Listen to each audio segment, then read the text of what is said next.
Olá pessoal, o vídeo de hoje será sobre a sequência de Fibonacci. E essa foi uma ideia dada pelo Timóteo Bravo. Você está vendo o comentário dele aí na tela. Ele fez um comentário no meu último vídeo, sugerindo que a gente fizesse um vídeo sobre esse tema. E se você tem alguma sugestão sobre algum assunto que você queira ver nos vídeos aqui desse canal, é só deixar aí nos comentários, né? Quem sabe a gente aproveita a sua ideia, ok?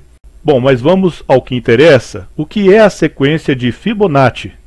A sequência de Fibonacci ela foi descrita pela primeira vez por um matemático que viveu lá na Idade Média, chamado Leonardo Fibonacci. Daí o nome da sequência, sequência de Fibonacci. E essa sequência se apresenta da seguinte forma. Primeiro temos o zero. O zero ele não é muito importante, então às vezes ele não aparece na sequência. E depois dele temos o 1. Depois desse 1, a gente tem outro 1. A partir daí, gente, a gente já consegue determinar o próximo número da sequência fazendo um cálculo simples. A gente tem apenas que somar os dois últimos números da sequência. E aí a gente vai ter o resultado, e esse resultado vai ser o próximo número da sequência. Ou seja, se a gente tem 1 mais 1, então o próximo número da sequência será o 2, ok? E qual seria então o próximo número da sequência depois do 2? É só você fazer isso de novo, você soma os dois últimos números da sequência. Aí a gente vai ter que somar o quê? A gente vai ter que somar o 2 mais 1, que será 3. Então o 3 é o próximo número da sequência. Então aqui a gente tem uma sequência praticamente cronológica, né? 1, 2, 3. Só que o próximo número ele já não vai seguir essa sequência cronológica. Por quê? Porque a gente vai somar aqui o 2 e o 3 e o resultado será 5. Tá vendo? Já pulou o 4. O 4 não faz parte da sequência dessa sequência de Fibonacci, ok? E o próximo número depois do 5? É só você somar novamente. 5 mais 3 igual a 8. E assim sucessivamente você vai ter os outros números, 13, 21, 34, 55 e assim por diante. Mas o que tem de tão diferente nessa sequência numérica? Na verdade, gente, essa sequência numérica, ela define uma coisa que é chamada de proporção áurea. Ou seja, o número de ouro, o número que matematicamente representa aquilo que é mais belo, aquilo que é mais proporcional, aquilo que é mais agradável aos seus olhos. E esse número áureo, esse número de ouro, ele foi definido como sendo 1,6180. Esse é o número da perfeição estética, é o número da beleza. É claro que não é um número exato, esse é um número aproximado, ok? E essa sequência de Fibonacci, ela tenta te aproximar cada vez mais desse número de ouro.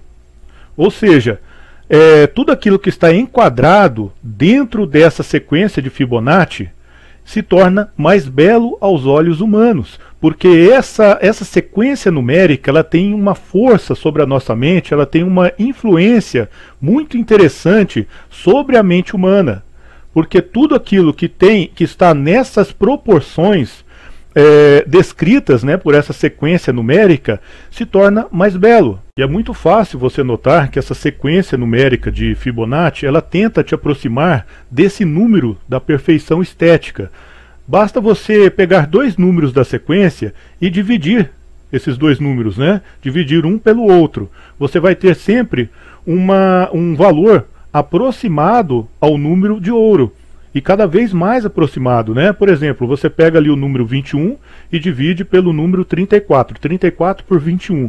Você vai ter um número 1,6190. Um número bem aproximado ao número de ouro. Então, quanto mais próximo do número de ouro você chegar, mais belo você será considerado. Ou seja, as pessoas vão olhar para você e vão te achar proporcional, vão te achar com uma aparência legal. Por exemplo, cada pessoa tem ali suas medidas no rosto, né? A distância da testa e do queixo, a distância de um olho e de outro e tal. Quanto mais essas medidas se aproximarem dessa proporção áurea, mais belo você será. Quanto mais essas suas medidas se distanciarem da proporção áurea, isso quer dizer que mais feio você será. Isso matematicamente falando, ok? De acordo com essa sequência de Fibonacci. Agora eu vou mostrar na prática para vocês que isso funciona. Alguns programas de Photoshop, ele já vem assim com uma máscara virtual que está justamente nessa proporção áurea. E aí essa máscara virtual aparece sobre o rosto da pessoa e você vai moldando o rosto da pessoa, tentando deixar o rosto dela de acordo com essa máscara que está na proporção áurea.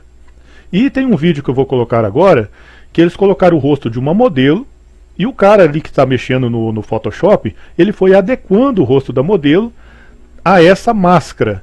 E você vai ver que depois que o trabalho dele ficou pronto, a modelo ficou muito mais bonita, porque o rosto dela ficou dentro do padrão áureo. Veja só.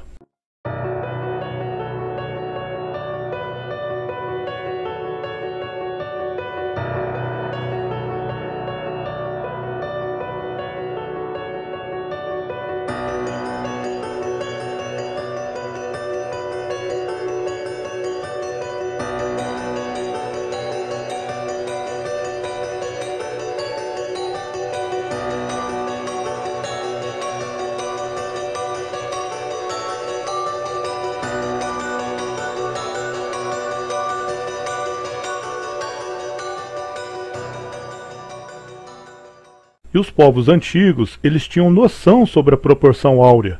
Tanto é que eles utilizavam esses padrões geométricos para construir edificações, para pintar quadros, para compor músicas.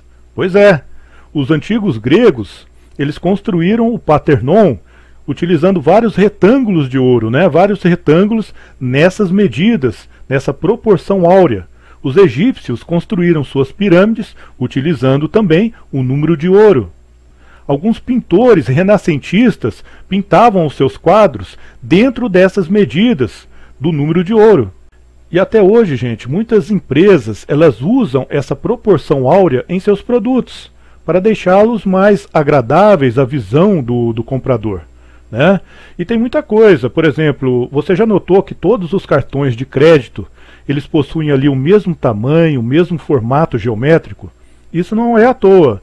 Antes de lançarem o cartão de crédito com esse formato, eles fizeram uma pesquisa e esse formato foi o mais aceito pelo povo. Por quê? Porque esse formato está dentro da proporção áurea. Os livros também, um livro como esse aqui, você pode ver que todos eles têm um formato parecido, sempre esse formato aqui, retangular. Por quê? Porque é o formato mais agradável. Um outro formato não seria tão agradável. Esse formato aqui ele está dentro da proporção áurea. Então ele é mais aceito. Por isso ele é mais utilizado. E agora vem a melhor parte. A natureza também segue uma lógica matemática. Não é de qualquer jeito, do jeito que muita gente imagina, não. Isso é tudo acidental, isso é tudo aleatório. Não. A natureza segue um padrão matemático. E o padrão matemático que ela segue é justamente a sequência de Fibonacci. Você sabia que algumas árvores elas crescem seguindo e obedecendo rigorosamente a sequência de Fibonacci? Pois é. Primeiro nasce o tronco, que representa o número 1 da sequência, e depois apenas um galho, que é o outro número 1. E depois o tronco vai crescer mais um pouquinho, aí vão sair 2 galhos, e depois 3, e depois 5. Ou seja, o crescimento ele não é aleatório, ele segue um padrão matemático. Mais curioso ainda é que algumas plantas e árvores crescem de acordo com a sequência de Fibonacci. Olha só, algumas árvores se ramificam de acordo com os números de Fibonacci. Embaixo um ramo, depois 2, mais acima 3, 5 e por aí vai. Será mesmo coincidência? Provavelmente não é mera coincidência que a natureza tem algumas sequências de números ou alguns números que são fixos em seus organismos. Então, por exemplo, eu sei dizer para você se uma planta é ou não da família do lírio, mesmo que essa planta venha do Japão ou do Nepal e eu nunca tenha visto, simplesmente por conhecer o número de pétalas ou o número de estruturas sexuais que essa planta tem. Então eu não sei exatamente dizer se a natureza sabe contar, mas sem dúvida ela segue alguns padrões matemáticos, né, dentro de uma organização que permitem com que a gente, como biólogo, reconheça esses padrões e possa lançar a mão deles para organizar essa natureza da maneira que a gente considera mais conveniente. Um caso interessante aconteceu com um menino de 13 anos de idade. Ele foi passear com o pai dele, foi passar as férias em um lugar, e ali da casa dele ele observou que o vizinho tinha um painel solar lá em cima do teto dele, né, captando energia solar. E ele queria ter um também na casa dele, só que na casa dele não tinha espaço para um painel solar daquele tamanho. Então o que ele fez? Ele saiu, foi dar um passeio e começou a observar algumas árvores pelo caminho. E ele notou que essas árvores, elas seguiam sempre o mesmo padrão na hora de crescer, que era um padrão matemático, que é justamente a sequência de Fibonacci. Né? Primeiro cresce um galho, depois o tronco cresce mais um pouquinho, depois vem dois, sempre na sequência numérica de Fibonacci, ok? E ele, percebendo isso, ele acabou criando o seu próprio painel solar, veja só. O Fantástico está de volta e com a história de um menino de 13 anos que surpreendeu a comunidade científica. Sabe como? Ele apenas olhou para uma árvore e teve uma ideia genial. Ele tem 13 anos e está na 7ª série. No tempo livre, gosta de ficar no quarto dedilhando as cordas da guitarra. Aidan tem a rotina como a de qualquer garoto da idade dele. Mas ele descobriu uma maneira revolucionária de transformar a luz do sol em energia. E agora é considerado um pequeno gênio. Aidan conta que tudo começou numa viagem de férias. A gente ficou num lugar que tinha um painel solar. Eu e meus pais queríamos ter um igual, mas na nossa casa não tinha espaço. E como resolver esse problema? Foi observando as árvores que Aidan teve uma ideia. Talvez elas pudessem ajudar a indicar um caminho para captar a energia do sol de maneira mais eficiente num espaço menor, que coubesse aqui no quintal da casa dele. As árvores coletam a luz para produzir a própria energia. Então pensei, elas estão aqui há milhões de anos e com certeza devem ter uma maneira mais eficiente do que a nossa de fazer isso. O menino então fotografou a copa de várias árvores e percebeu que os galhos e as folhas seguiam um padrão matemático. Essa ordem é conhecida como a sequência de Fibonacci e é encontrada em toda a natureza, desde a forma de animais muito pequenos até furacões e grandes galáxias. Aidan fez o que qualquer criança hoje pode fazer. Pesquisou tudo na internet e construiu uma árvore com 40 placas de captação de energia posicionadas como se fossem folhas. Aidan descobriu o ângulo exato em que as placas deveriam ser instaladas. Estas placas são as mesmas usadas nos painéis planos. Elas captam a energia do sol e transformam a luz em corrente elétrica. Em 3 meses de medições diárias, Aidan descobriu que as placas apontadas para várias direções absorviam mais luz do que na disposição plana. O trabalho dele ganhou o prêmio do Museu de História Natural americano. A árvore solar é mais eficiente, consegue captar 20% mais energia do que o painel plano. No dia da entrevista, o garoto estava arrumando as malas. Ele foi convidado para falar na abertura do encontro mundial sobre o futuro da energia global, que começa amanhã em Abu Dhabi, nos Emirados Árabes Unidos. Celebridade do mundo científico, Aidan não deixou de ser um menino tímido e modesto. Acho que eu encontrei algo que pode ser bom para o futuro, mas não me sinto um gênio. Ainda sou apenas uma criança, concluiu o pequeno cientista.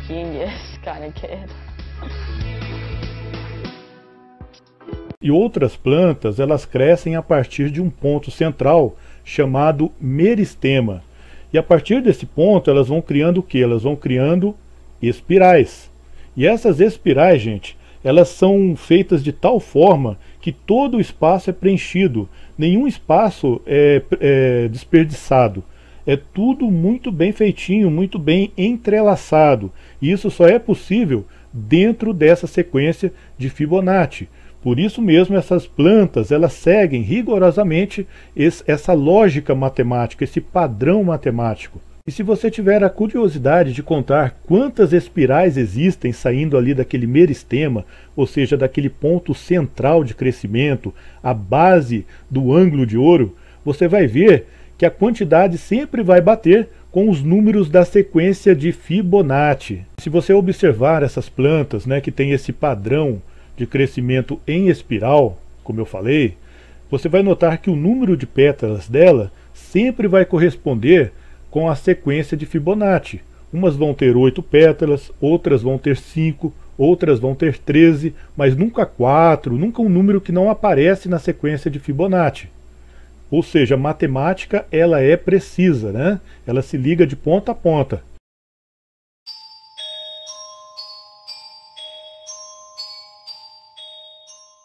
Através dessa sequência de Fibonacci, nós podemos traçar a espiral perfeita. Para isso, basta transformar os números da sequência de Fibonacci em quadrados e dispô-los de uma forma geométrica. Aí sim você consegue traçar a espiral perfeita, que aparece em alguns animais, que aparece nas ondas do mar, que aparece na nossa galáxia, ou seja, que aparece muitas vezes na natureza, sempre seguindo esse padrão matemático. Quando você extrai um quadrado do retângulo, o retângulo que sobra é semelhante ao anterior exatamente na razão áurea. E quando você continua com esse processo de extrair quadrados indefinidamente, isso gera uma espiral, que é a mesma espiral da nossa galáxia, Via Láctea, e de qualquer outra galáxia. Também essa espiral aparece no abacaxi, no girassol e num animal aquático chamado Nautilus. Agora vamos pensar um pouco. A natureza, ao invés de ser aleatória, ela segue uma lógica matemática. Ela segue uma sequência de números que tem por objetivo nos levar cada vez mais próximo do número de ouro, que determina aquilo que é belo, aquilo que é proporcional, aquilo que vai ser agradável aos olhos. Isso significa o que para você?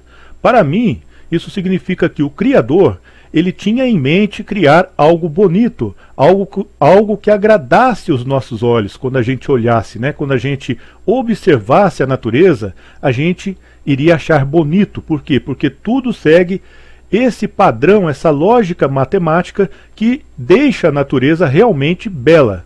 Quando você para pensar, você percebe que essa lógica matemática, ela está em todos os lugares. Ela está na escama dos peixes, ela está nas ondas do mar, ela está nos furacões, ela está nos animais, na anatomia humana, na galáxia, em todas as galáxias, não só na nossa. Isso significa o quê? Significa a assinatura de um desenhador.